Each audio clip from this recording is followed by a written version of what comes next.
guys, welcome back to the channel, and today we're going to be reacting to Italy travel tips for first timers. 50 must-knowns before visiting Italy, plus what not to do. Start with some Italy travel planning tips. So tip number 1 is to definitely expand your Italy itinerary beyond just the most famous must-sees. With 20 different regions, there are so many amazing places in Italy to visit, and I promise some of them are places that you haven't even heard of. Social and popular media over the years have made certain destinations kind of the top of everyone and their most when bucket you list. go So travel, places like what you want to do the most there? In Italy? Like in general, in any place. Try the food. Rome, Florence, Venice, Pisa, Cinque Terre, all of those are really famous destinations that everybody's flocking. Honestly, for me, in Italy, I would probably be more interested in, more serious, obviously, trying the food. Seeing the beaches, kind of like a vacation thing, and maybe Venice, because Venice is like very iconic. Yeah. She said to go But outside the of truth the is- normal. Outside of the normal, then I would do what the other guy did, do the whole trip of Italy. Take a car and drive all through. Really? Yes. Wow. If you're going outside of the normal, that's what I would do. To see like the true Italy, the driving through the small towns and everything. Ton of really cool places in and around those regions that you should also be exploring. So what I would suggest you do is pick some of these famous places and then also add on some day trips or side trips to areas nearby so that you have a mix of both hidden gems and famous attractions. Now, in terms of when to visit, I would say try your best to avoid visiting in the thick of summer, meaning from July to August. And the reason I say that is not just because everybody is trying to visit Italy in that time, so the prices are really high, there's lots of crowds. Also, in many cases, it can get unbearably hot as well. So I would say try your best to time your visit for maybe the off-season or shoulder season. Spring and fall are both amazing times to be visiting Italy. Is and it also enjoyable though? Like, if it's off season, are you gonna have the restaurants open? The reason why it's on season is, I don't think it's because of the weather, but because that's when everybody takes vacations. Oh, cause why? What's wrong with there? It's hot. People said we got to go. No, that's just this kind of standard vacation time is July, August. That's just when people take vacations. So if you come for example, in May, I think the weather is still great, but people are working, so you can get a good experience. Some Italian cities are just incredible to visit in the winter, just because it's a fraction of the crowds and you can kind of actually feel like you've enjoyed the city and have it to yourself, which is very rare and would honestly never happen if you went to the summer. Alright, so now let's move on to Italy travel tips for transport and getting around. So first things first, I would say try to go with public transport as much as possible. You don't necessarily need to rent a car unless you're planning on visiting a lot of smaller villages or more remote natural areas. To be honest, if you're just going from city to city, odds are you can just do that with trains and buses, and it'll save you a lot of stress because driving in Italy is very, very stressful and it's not for the faint of heart. If you do end up renting a car, there are a few must know. So first off, your stuff. Yeah, but you know why she said driving is not for the faint of heart? Why? Look. Why? Look. No. You blind? How is it like that? You blind? It looks like it's about to fall off. You blind? Look at these roads. I need to see a car go through Oh my god. be sure to rent a really small car. The smallest Yeah, when my parents went, they said that the roads, not that they sent videos. I watched videos. The roads are narrow. or you possibly can, just because in a lot of these smaller villages, their roads are really narrow and you don't want to get stuck. Trust me, it happens. Also be sure to get something called a vignette if you're driving into some neighboring countries. So for example, if you're driving in Austria or Switzerland, you need to buy a vignette, which is a special sticker that you stick on your car that gives you the right to use motorways in those countries. Another thing to keep in mind is you should be avoiding, I don't want to butcher the pronunciation, so this, and these are basically zones in busy cities where you can get fined for driving because they limit the amount of vehicles or the times that you can drive through those zones. And That's a lot of information to Wow, remember. yeah, that is a lot. Oh wow, that's interesting. Yeah, that's why they say stick to public transportation. Plan on going by public transport. A few important things that you should know include, first of all, when you're traveling by bus, a lot of the time in Italy, they don't actually sell tickets on the bus, so you have to make sure that you have tickets before you get on. And usually where you can go buy that is the tobacco shop, or sometimes newspaper stands will also have them. Usually you can also use those tickets for the metro as well. So if there's ever any kind of deal where you can get a packet of multiple for a discount, be sure to get one of those because you'll probably get through them. Another thing is you should always be making sure to buy your train tickets in advance as well. Honestly, Italian train stations are one of the most chaotic places in the universe, so I would advise to not go to the station and buy your ticket. Try to buy it in advance so that you at least have eliminated that one stressor, and so you have your ticket ready once you get there. On that note, once you get to the station, oftentimes you'll find the platform hasn't actually been announced yet, and that's because in larger cities, sometimes they won't actually know the train platform that you'll be on until the train arrives. So you'll often see a lot of people kind of standing in the main concourse area looking up at the sign, and that's because they're just waiting for the platform to be announced. So don't be stressed out if you get to the station and they haven't announced your platform yet. Everyone else is also in the same boat. So just wait for the number to come up and then run with everyone else. Something else to keep in mind though before... Yeah, every time I see like a train station like that, it does remind me of Harry Potter, yeah. Where you board the train is You if you have a ticket... these trains before, right? Yeah. Especially Not in Italy, but yeah.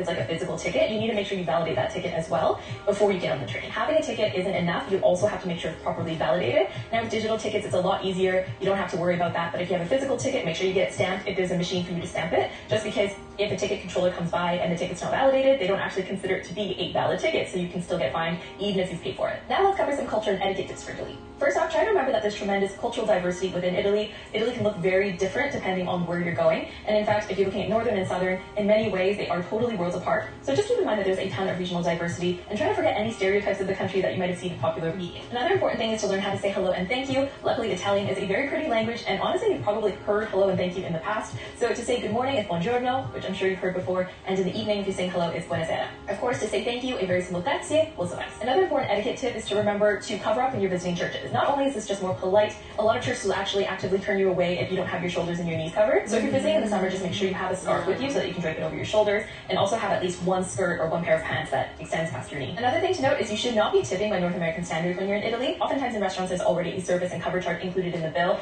and even if you are to tip, most of the time it's going to be less than 10%. It's not going to be as extravagant as you would tip in North America, and they definitely don't expect it, so don't feel obligated. That said, you should definitely prepare for slower service than you're used to. Servers in Italy tend to take their time, and it's a really nice thing in my opinion. They're just not trying to rush you, not bother you, and kind of let you enjoy your evening, which I think is really great. But if you're waiting for them to bring you the bill, that bill is never going to come, so make sure you're the one that asks the server for the bill if you're wanting to make a move. Now let's move on to some Italy tips for attractions. Yeah, we've seen that with the other reactions that you gotta ask for the bill. Yeah. So first things first, prepare yourself for scaffolding and restorations. Now Italy is an incredible country, but on the other side of it being super historic, it's also really old, and a lot of the monuments in Italy require active restoration. So don't be surprised if there's a place or a specific attraction that you've been wanting to see forever, and you show up and it's just covered in scaffolding or closed for some reason because of restoration works. This is super common. It happens on every trip, and there's not really anything you can do about it, but just have that expectation in mind and don't cry like I did when I went to the Trevi Fountain and it looked like this. Another tip is to wake up at sunrise to see the most popular attractions. Of course, this is more of a tip for peak season, but honestly, when you're visiting some super busy tourist destinations in Italy, the only time you're ever going to see it without a million people is if you wake up for sunrise. And I know that sounds unbearable, but trust me, it is worth every second of missed sleep, because then you can feel like the city is yours and you're really getting a chance to appreciate it without all the people. Another tip is to make sure you book tickets in advance for popular attractions. Now, not only is this going to save you time so that you don't have to go line up for tickets on the day of,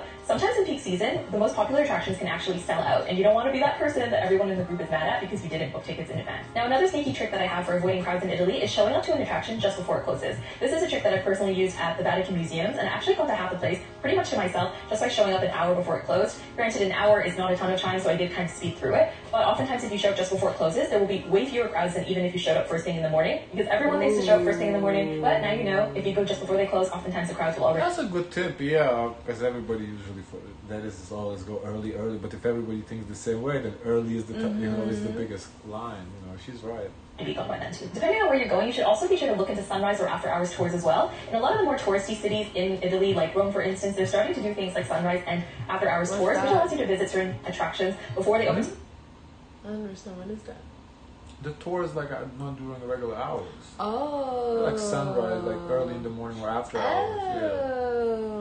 The public or after they're closed to the public. Of course, this often comes at an extra cost, but it is a very special experience to splurge on, and definitely one that I recommend. A few years ago, I did a sunrise tour around Venice, and it was honestly just the most incredible thing. Being able to see all the piazzas without a million people in them was worth every penny. Lastly, if you plan to do a lot of paid attractions during your visit, be sure to look into whether or not your city offers a city sightseeing card or an attractions pass or anything like that. Usually with these cards, you'll pay one set price, and then you'll get access. Yeah, we saw this in one of the cities we did, to most of the tourist attractions in a city, and I think that's a really great way to save money if you're planning on visiting a bunch of these attractions. I used one of these in Verona, and it saved me so much money, and it was just really nice to be able to use one pass and get into a bunch of places, and it really helped me seek out more hidden gems for sure. Now let's move on to tips for when you arrive to Italy. So the first is to beware of pickpockets. I do have a full video about how to avoid pickpockets in Europe if you want to learn more about the common scams and techniques, but you should really just know that pickpocketing is a very common occurrence in Italy, especially in touristy cities, because let's face it, where there's a lot of tourists, there's a lot of wallets to... Yeah, maybe we need to watch a video on pickpocketing in Italy, be taken and a lot of easy targets. I was actually pickpocketed in Rome during my first backpacking trip,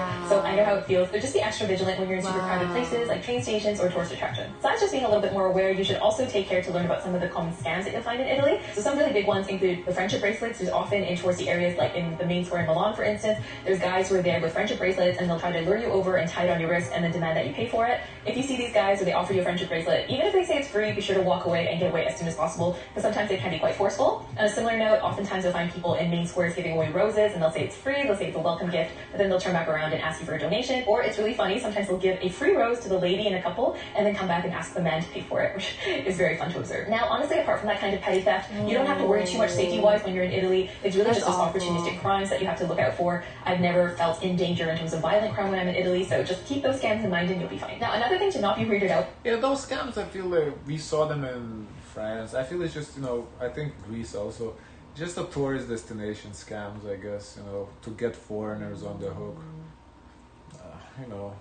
I guess when they don't speak the language, they don't understand what's going on. They kind of get like a little confused / scared, and they just end up paying, I don't know if we have this in Miami.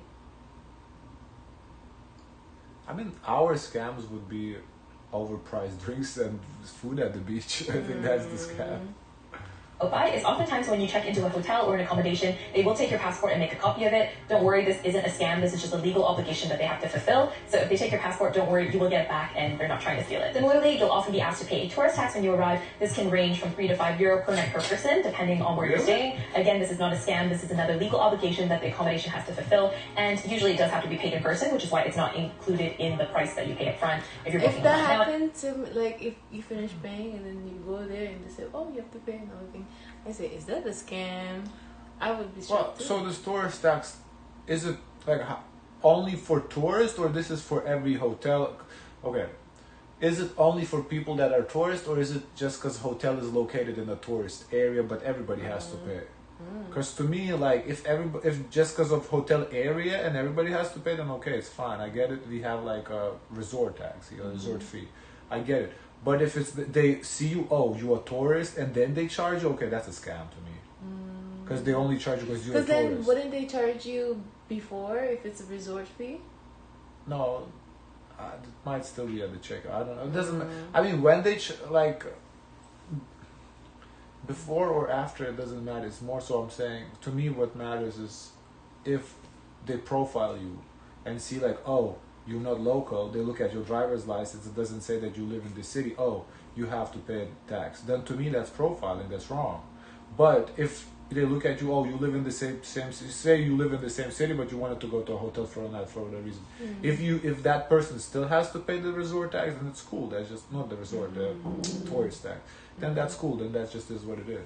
Another tip is that when you get to Italy, you should be getting some cash out. So not only is this good for smaller purchases like gelato, you should also make sure you have cash because a lot of public restrooms in Italy these days actually require you to pay. So this is a really small fee, usually it's like 50 cents or €1, but it's still good to have coins just in case for when these emergencies pop up. Otherwise, just make sure you do your business before you leave a museum or a restaurant so that you don't get caught out in emergency situations, because public bathrooms in Italy I found are not as common as you might think. Now, another random bathroom tip is to not be alarmed if you can't find the flush in the washroom. Obviously, this depends on where you are, but from my own personal experience, I've noticed sometimes the flush is the standard button on the wall, sometimes it's a little pulley thing, sometimes it's a circular button just detached from the toilet altogether on the other side of the wall, sometimes it's a pedal on the floor. It's very inconsistent, but before you panic, just be sure to look around and see if there's anything that's pressable, and odds are that's going to be the flush. Alright, now that we've spoken in depth about toilets, it's time to talk about food and drink tips for Italy, because obviously we're talking about Italy, so we do need a special section just for the food and drink. Now the first tip is to make sure you go to restaurants that have Italian menus. If a restaurant that you're going to has their menu in English, odds are they're catering more to tourists than to locals, and that's already a red flag right there. Another red flag is if there's a guy out front trying to lure you to come into the restaurant. That's probably not a good sign. And the final nail in the coffin is... Interesting.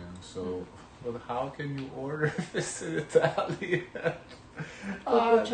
That's such a catch-22, isn't it? Oh my god. If there are photos on the menu, be sure to run because that's likely a sign that it's not an authentic restaurant and they're probably going to serve you mediocre food for inflated prices. Another rule of thumb is to try to dine away from tourist attractions. I mean, this isn't always true, but for the most part, if you're in a really busy touristy place and you see a restaurant there that has an incredible view or anything that says like, we've got free Wi-Fi or tourist menus, odds are they're also catering to tourists, so it's not necessarily going to be the most amazing food that you've ever had in your life. If you just walk a few blocks away from the main tourist attractions, you'll tend to find way better restaurants for way better value, so definitely keep that in mind. Another important food tip is to order based on the regional specialties of wherever you are. We as North Americans have a certain vision of what Italian food is. We think it's just pizza and pasta, but the truth is there's a lot of regional diversity in Italy, so depending on where you are, there's different regional specialties. So before you order pizza and pasta everywhere you go, try to look into if that area has any special regional dishes that you should try. On a similar note, don't go to Italy expecting to find Americanized Italian classics on the menu. So what I realized the hard way was actually a lot of the dishes that we grew up in North America thinking are Italian aren't actually a thing over there. So things like spaghetti and meatballs are not an authentic Italian dish. Chicken fettuccine alfredo, not a thing either. Garlic garlic bread. Yeah, Also, you saw the chicken fettuccine option. look for those on the menu, and if you see them on the menu, then run, because it's obviously a sign that they're catering to tourists more than to locals. Now, another important thing is to kind of understand the structure of an Italian menu, because I think for first-time visitors, it can be a little bit confusing. So when you see the word menu in Italy, actually this often refers to a set meal. So when you see the word menu and it gives a price, basically that's saying, oh, this is a 3-course meal combo and it'll cost this much. Now, when you're looking at the actual physical menu with a list of dishes, usually it's separated into a few different categories. So the first page will usually be antipasto. So these are appetizers like cured meats, cheeses, etc., something that you have before the main meal to kind of whet your appetite. And then there's the primi course, which is the first course, and this will usually be something carby like risotto or pasta. And then there's the secondi, which is usually a meat-based dish. And then there's the contorni, which are side dishes like roasted vegetables. And finally, dolci, obviously it's desserts. Now, if you're trying to have an indulgent 4-course meal, you would follow things in that order. Practically speaking, it's completely normal to just have a primi and not a secondi. You don't have to feel pressured to have a 4-course meal every time. Now, another important thing is to not expect all-day service at restaurants. In North America, we're very used to when a restaurant is open, they will stay open for the entire day. But actually in Italy, it's very common for restaurants to close up shop between lunchtime and dinner time so that they have some time to rest and also prep for dinner. In bigger cities, you will probably not have trouble finding at least one place that's open, but a lot of restaurants will not stay open continuously during that time. Another important thing is to make reservations if you can. Honestly, I feel like if you're a business owner, it's smart to be open then, because if everybody's close to, like, there's 1-2 places, people, have the options, they kind of forced to come to you. If you have your heart set on a specific Or I would close like at a different time. Like close a little. I think you get a choice to when you close, no? Yeah, you do get a choice, yeah. So I would close a little bit maybe of dinner time if I need to close at all. Then it's definitely a must, especially if it's a popular place, because they don't usually reserve that many spots for walk-ins. Another thing to take note of is the fact that prices can actually be higher if you are sitting down to have it, as opposed to if you're taking it away or if you're... You know what's interesting to me is, like, what takes a lot of time is opening and closing. So I can imagine taking a break when they have to close off everything and kind of do a reset. I think you're overthinking. I don't think when they close, they like clean everything. Because typical closing for the day is like you clean everything. I think this is like, they're not closing like that. I think they just put the sign up, closed, and that's it. Having it at the bar. So if there's 2 columns with different prices, you'll know that one price is for if you're standing at the bar and one price is for if you're sitting down. On that note, you should definitely make sure to familiarize yourself with Italian coffee culture as well before you go, because I feel like Italian cafe culture is so interesting and it's also very different to what we're used to. So first things first, as I mentioned before, most people will actually drink their coffee at the bar, and it'll be a very quick activity. They'll order 1 cafe, which is an espresso shot, slurp it down, and then leave. And to getting a takeaway coffee in a cup to slurp throughout the day is not really a common thing over there. So yeah, it's very much like a quick walk-in, slurp an espresso, and get out kind of affair. On that note, cappuccinos are more or less considered a breakfast drink over there, so you'll tend to have it in the morning and not really after lunch. And this is kind of considered a faux pas in a lot of cases. A lot of people don't like to get cappuccinos after 11 a.m., especially not after a heavy meal, because they think the milk kind of curdles in your stomach. And no one's going to stop you, but it's just not really commonly done. Another thing to keep in mind is that lattes don't really exist in Italy, so if you order a latte, you will literally get a cup of milk, because that's what latte means in Italian. If you're looking for coffee with milk, you get a cafe macchiato, but it's not going to be the same sort of latte that you would typically get from Starbucks or anything like that. Now, if you're feeling really jittery from all that caffeine and you feel like you need the ice difference between the latte, macchiato? Honestly, I'm not a coffee connoisseur like that to be able to tell you. I just, we make coffee at home, and that's whatever we make. That's I wonder what style we make it. I don't know. What do you call this style? I don't know, yeah. But I don't know styles like that. Hydrate yourself. A really good thing is that there's a lot of free water fountains scattered around Italian cities, so if you bring a reusable water bottle, you can easily fill up in public places for free and you don't have to pay for water. That said, if you're at a restaurant, water is very rarely free, so if you sit down and the server asks you, oh, do you want water, just know that that water is going to cost you. Luckily, it's not really that high of a cost. Usually a bottle of water will cost you between 2 to 3 euros for a big bottle. Just know that asking for tap water is not really common, and in some cases they might actually... 2 to 3 euros for water, that's not cheap. Think it's kind of rude, so just keep that in mind. And be sure to specify if you want still or sparkling as well. Another thing you need to try when you're in Italy is something called aperitivo. So this is usually a pre-dinner ritual where you grab a drink, like an Aperol Spritz or something, and a few nibbles, and this is just kind of a way to whet your appetite in advance of dinner. It's a really lovely tradition. It's kind of like an Italian happy hour, and depending on where you go, in a lot of places, they'll give you free snacks when you buy a drink, or if you're really lucky and you seek out specific places, they'll even have the full buffet spread when you buy a drink, which is really great. And last but not least, it's very, very important, but when you're looking for gelato, be sure to avoid places that look like this, which have really colorful gelato that stacks super high with a bunch of decorations. Usually this is a sign that it's not high quality gelato, just because, there's a lot of artificial coloring, and when it's stacked that high, it means that it's not super fresh, and it's also probably not being kept at the right temperature. In contrast, if you're looking for high quality gelato, what you should be looking for are these metal tins, usually with a lid, because that shows that you're keeping the temperature under control. And in terms of color, you should be looking for things that have a really natural color, so things that are quite pale and not at all like the radioactive colors that you can often see. Allergic? To what? To the ice cream over there. Why would you be allergic? Because milk, I'm sensitive. Milk. I'm gentle. In super touristy areas. All right, I hope this list of Italy travel tips was helpful. If you like travel videos that are practical. Interesting, okay. Guys, of course, let us know your thoughts. Don't forget to like, comment, and subscribe. Join the Discord. And as always, share as much kindness as possible.